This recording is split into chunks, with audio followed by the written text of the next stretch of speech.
9th standard മാത്സിലെ 10ാമത്തെ ചാപ്റ്ററായ polynomials എന്ന ചാപ്റ്ററിലെ പേജ് നമ്പർ 181ലുള്ള 3ാമത്തെ ക്വസ്റ്റ്യൻ ആണ് എക്സ്പ്ലെയിൻ ചെയ്യുന്നത്. Consider all rectangles that can be made with a rope of length 1 metre. Denote the length of one side as x centimeters and the area enclosed by the rope as a of x square centimeters. 1 metre length ഉള്ള ഒരു rope എടുത്തിട്ട് form ചെയ്യാൻ പറ്റിയിട്ടുള്ള rectangles consider ചെയ്യാനാണ് പറഞ്ഞിട്ടുള്ളത്. എന്നിട്ട് ആ റെക്റ്റാങ്കിളിന്റെ ഒരു സൈഡിന്റെ ലെങ്ത് എക്സ് സെന്റിമീറ്റർ ആക്കി എടുക്കാനും പറഞ്ഞിട്ടുണ്ട്. അതിന്റെ area A of X centimetre square ആക്കി എടുക്കാനും പറഞ്ഞിട്ടുണ്ട്. ഇനി അടുത്ത first question, write the relation between X and a of X as an equation. ആ എക്സും എ ഓഫ് എക്സും തമ്മിലുള്ള റിലേഷൻ ഒരു ഇക്വേഷൻ ആക്കി എഴുതണം. ദെൻ രണ്ടാമത്തെ question, why are a of 10 and a of 40 the same number. അതായത് എ ഓഫ് 10ഉം എ ഓഫ് 40ഉം സെയിം ആവാൻ കാരണം എന്താണെന്ന്. ദെൻ മൂന്നാമത്തെ question, to get the same number as a of x when x is taken as 2 different numbers what should be the relation between the numbers. അതായത് ഈ A of എക്സിനകത്ത് എക്സിന് 2 different values കൊടുക്കുമ്പോൾ രണ്ടും same ആയി കിട്ടണം എന്നുണ്ടെങ്കിൽ, അതായത് എ ഓഫ് എക്സ് സെയിം ആയി കിട്ടണം എന്നുണ്ടെങ്കിൽ ഈ 2 എക്സും തമ്മിലുള്ള റിലേഷൻ എന്താണ്. ക്വസ്റ്റ്യനകത്ത് പറഞ്ഞിട്ടുള്ള എന്താണ്, 1 മീറ്റർ ലെങ്ത് ഉള്ള ഒരു കയറ്, അതായത് 1 മീറ്റർ എന്ന് പറയുമ്പോൾ 100 സെന്റിമീറ്റർ. 1 മീറ്റർ എന്ന് പറഞ്ഞാൽ 100 സെന്റിമീറ്റർ ആണ് ഉണ്ടാവുക. ഈ 100 സെന്റിമീറ്റർ ലെങ്ത് ഉള്ള കയർ യൂസ് ചെയ്തിട്ട് ഫോം ചെയ്യാൻ പറ്റുന്ന റെക്റ്റാങ്കിൾസ് കൺസിഡർ ചെയ്യാനാണ് പറഞ്ഞിട്ടുള്ളത്. അപ്പോൾ നമുക്ക് പല സൈസിലുള്ള റെക്റ്റാങ്കിൾസ് ഫോം ചെയ്യാൻ പറ്റും. അതിൻ്റെ പെരിമീറ്റർ 100 സെന്റിമീറ്റർ ആവണമെന്നേ ഉള്ളൂ. അതായത് ഈ കയർ യൂസ് ചെയ്തിട്ടാണല്ലോ റെക്റ്റാങ്കിൾ ഫോം ചെയ്യുക.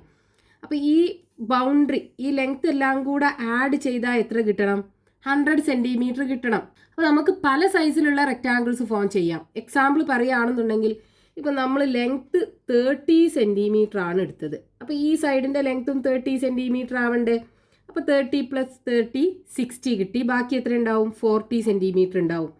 അപ്പോൾ ഈ സൈഡ് 20 സെൻറ്റിമീറ്റർ, അതായത് 40ൻ്റെ ഹാഫ്, ഇവിടെയും 20 സെൻറ്റിമീറ്റർ. ഇപ്പോൾ ഇതിൻ്റെ എല്ലാ സൈഡും കൂടെ ആഡ് ചെയ്താൽ 100 സെൻറ്റിമീറ്റർ കിട്ടുമല്ലോ. അപ്പോൾ ഈ രീതിയിൽ നമുക്ക് റെക്റ്റാങ്കിൾ ഫോം ചെയ്യാം. ഇനി വേറൊരു കേസ് പറയുകയാണെന്നുണ്ടെങ്കിൽ ഇപ്പോൾ നമ്മൾ ലെങ്ത്ത് 40 സെൻറ്റിമീറ്റർ ആക്കിയാണ് എടുത്തത്. ഈ സൈഡ് എത്ര വരും? 40 സെൻറ്റിമീറ്റർ അല്ലേ വരിക. അപ്പോൾ 40 + 40 80 കിട്ടി. ബാക്കി എത്ര ഉണ്ടാവും? 20 സെൻറ്റിമീറ്റർ ഉണ്ടാവും. അപ്പോൾ ഈ സൈഡിൻ്റെ ലെങ്ത്ത് 10, 20ൻ്റെ ഹാഫ് 10 സെൻറ്റിമീറ്റർ, ഇവിടെ 10 സെൻറ്റിമീറ്റർ. ഇനി വേണമെന്നുണ്ടെങ്കിൽ നമുക്ക് ലെങ്ത്ത് എന്ത് ചെയ്യാം? 45 സെൻറ്റിമീറ്റർ ആക്കി എടുക്കാം. അപ്പോൾ ഈ സൈഡിൻ്റെ ലെങ്ത്തും 45 സെൻറ്റിമീറ്റർ ആവും.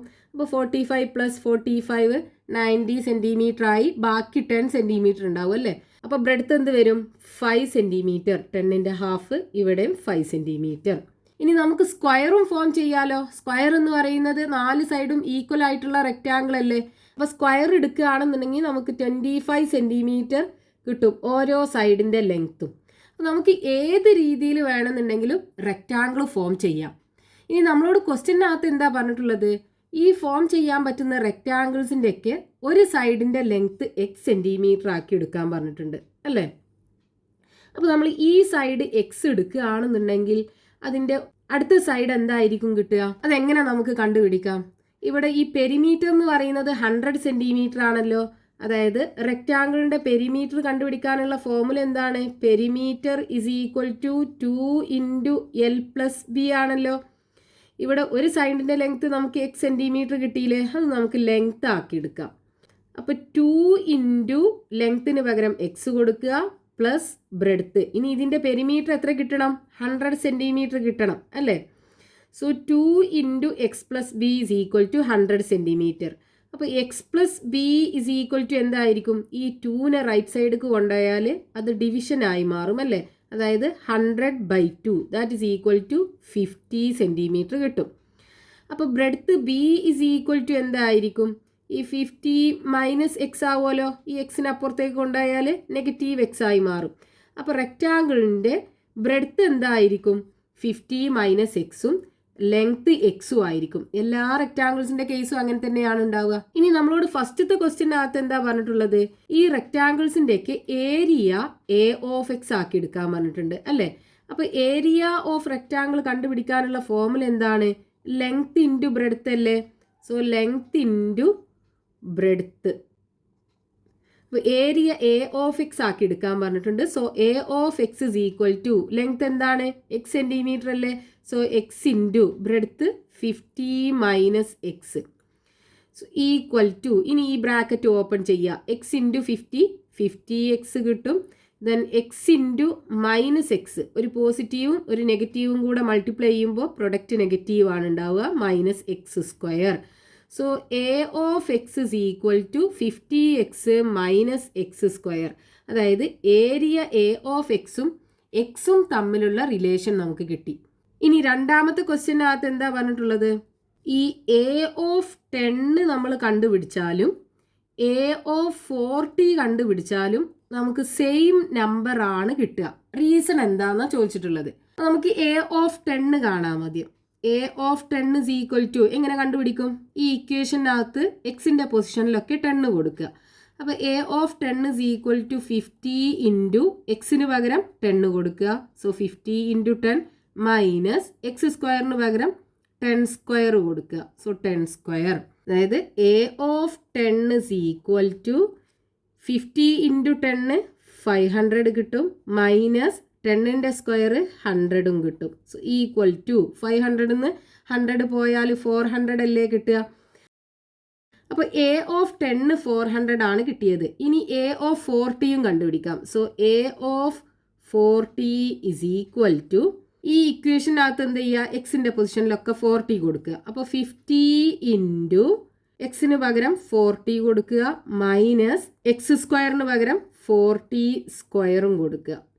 സോ ഈക്വൽ ടു 4 ഇൻറ്റു 5 20 കിട്ടും, 2 0 ഇട്ട് കൊടുക്കുക, മൈനസ് 40ൻ്റെ സ്ക്വയർ 4 ഇൻറ്റു 4 16 അല്ലേ? അപ്പോൾ 16 0 0. ഇനി 2000 1600 പോയി കഴിഞ്ഞാൽ ബാക്കി 400 അല്ലേ കിട്ടുക. അതായത് നമുക്കിവിടെ എ ഓഫ് 10ഉം എ ഓഫ് 40യും നമുക്ക് സെയിം ആണ് കിട്ടിയത്. ഇനി അങ്ങനെ കിട്ടാനുള്ള കാരണം എന്താണ്? അതാണ് നമുക്ക് ക്വസ്റ്റ്യനകത്ത് ചോദിച്ചിട്ടുള്ളത്. ഇവിടെ നമ്മൾ എ ഓഫ് 10ൻ്റെ വാല്യൂ കണ്ടുപിടിച്ചപ്പോൾ എക്സ് 10 ആക്കിയിട്ടാണ് എടുത്തത്. അതേപോലെ എ ഓഫ് 40 കണ്ടുപിടിച്ചപ്പോൾ എക്സ് 40 ആക്കിയാണ് എടുത്തത്. അതായത് ഇവിടെ ഈ റെക്റ്റാങ്കിളിൻ്റെ കേസ് നോക്കൂ. ഇപ്പോൾ നമ്മൾ എക്സ് 40 സെൻറ്റിമീറ്റർ ആക്കി എടുക്കുകയാണെന്നുണ്ടെങ്കിൽ അതിൻ്റെ മറ്റേ സൈഡ് എന്തായിരിക്കും? 10 സെൻറ്റിമീറ്റർ അല്ലേ കിട്ടുക. ഇനി അതേപോലെ നമ്മൾ നേരെ തിരിച്ചെടുക്കുകയാണ്, എക്സ് 10 സെൻറ്റിമീറ്റർ ആക്കി എടുക്കുകയാണെന്നുണ്ടെങ്കിൽ അതിൻ്റെ അടുത്ത സൈഡ് 40 സെൻറ്റിമീറ്റർ അല്ലേ കിട്ടുക. അതായത് നമ്മൾ ഒരു സൈഡിൻ്റെ ലെങ്ത്ത് 10 സെൻറ്റിമീറ്റർ എടുത്താലും 40 സെൻറ്റിമീറ്റർ എടുത്താലും റെക്റ്റാങ്കിളിൻ്റെ സൈസ് എന്താണ്? സെയിം ആണ്. കാരണം നമ്മളിവിടെ 1 മീറ്റർ ലെങ്ത് ഉള്ള റോപ്പാണ് എടുത്തത്. അപ്പോൾ നമ്മളിവിടെ ഫോം ചെയ്യുന്ന റെക്റ്റാങ്കിൾസ് ഒക്കെ എങ്ങനെയുള്ളതാണ്? അതിൻ്റെ പെരിമീറ്റർ 100 സെൻറ്റിമീറ്റർ ആയിട്ടുള്ള റെക്റ്റാങ്കിൾസ് ആണ് ഫോം ചെയ്യുന്നത്. അപ്പോൾ അതിൻ്റെ ലെങ്ത്തും ബ്രെഡ്ത്തും കൂടെ ആഡ് ചെയ്ത് കഴിഞ്ഞാൽ ഈ പെരിമീറ്ററിൻ്റെ ഹാഫ്, അതായത് 50 സെൻറ്റിമീറ്റർ കിട്ടണം. അപ്പോൾ ഇവിടെ നമ്മൾ എക്സ് 40 സെൻറ്റിമീറ്റർ ആക്കി എടുക്കുകയാണെന്നുണ്ടെങ്കിൽ അടുത്ത സൈഡ് 10 സെൻറ്റിമീറ്റർ ആയിരിക്കും. ഇനി എക്സ് 10 സെൻറ്റിമീറ്റർ ആക്കി എടുക്കുകയാണെന്നുണ്ടെങ്കിൽ അടുത്ത സൈഡ് എന്തായിരിക്കും? 40 സെൻറ്റിമീറ്റർ ആയിരിക്കും. അപ്പോൾ രണ്ട് കേസിലും എന്താണ്? റെക്റ്റാങ്കിൾ സെയിം ആണ്. അപ്പോൾ ആ റെക്റ്റാങ്കിളിൻ്റെ ഏരിയയും സെയിം ആവൂലേ?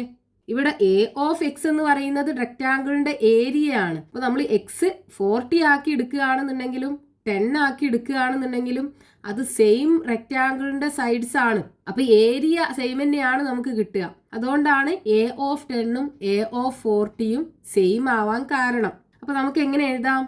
When x is equal to 10 and x is equal to 40 centimeter, when x is equal to 10 centimeter and x is equal to 40 centimeter, the rectangles are the same.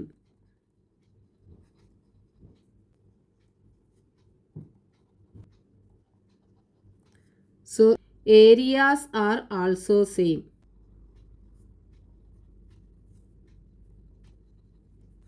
That is A of 10 is equal to A of 40. ഇനി മൂന്നാമത്തെ ക്വസ്റ്റ്യനകത്ത് എന്താ ചോദിച്ചിട്ടുള്ളത്?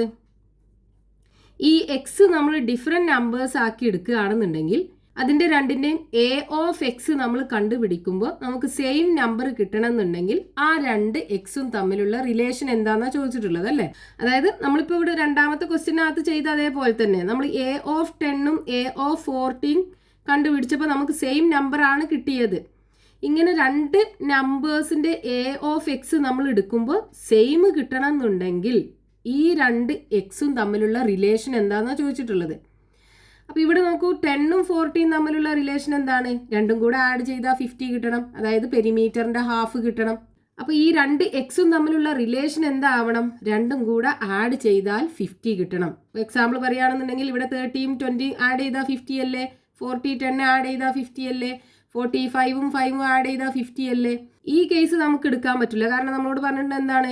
Different numbers എന്നാ പറഞ്ഞത്. അപ്പോൾ ഈ സ്ക്വയറിൻ്റെ കേസിൽ രണ്ട് സൈഡിൻ്റെ ലെങ്ത്തും ഈക്വൽ അല്ലേ. അപ്പോൾ നമ്മൾ എ ഓഫ് 30 എടുത്താലും എ ഓഫ് 20 എടുത്താലും സെയിം ആണ് കിട്ടുക.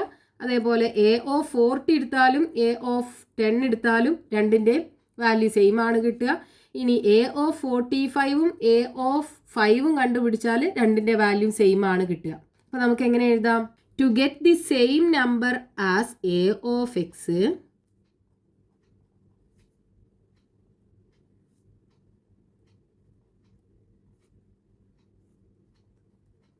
when x is taken as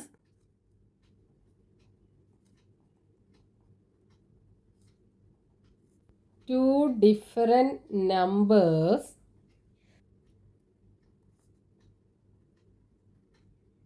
the sum of numbers must be 50.